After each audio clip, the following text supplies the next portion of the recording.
মাননীয় প্রধানমন্ত্রী তারেক রহমান বগুড়াবাসী এবং বগুড়াকে হৃদয়ে ধারণ করেন এবং উনি কথোপকথনের মধ্যে বগুড়ার এই পার্ককে আলোচনা নিয়ে এসে প্রমাণ করেছেন যে উনি প্রকৃতই বগুড়া সরকার।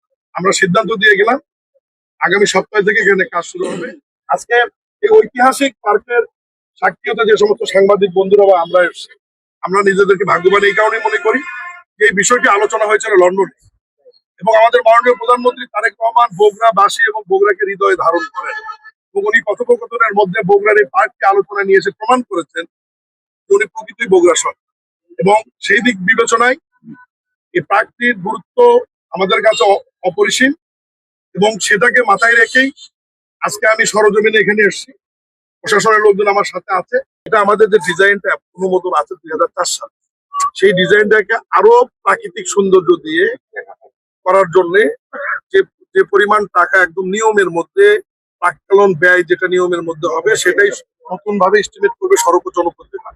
এই যে নির্বাহী প্রকৌশলী এখানে আছে, করার পরে যে পরিমাণ টাকার প্রয়োজন হয় সমাপ্ত করতে সমস্ত টাকাই আমরা সরকারি ভাবে ব্যয় করে এটা করবো ইনশাআল্লাহ। তবে আমি আরেকটা জিনিস অনুরোধ করবো, এই পার্কে নিম গাছের পরিমাণটা একটু বাড়ায়, নিম গাছের পরিমাণটা যদি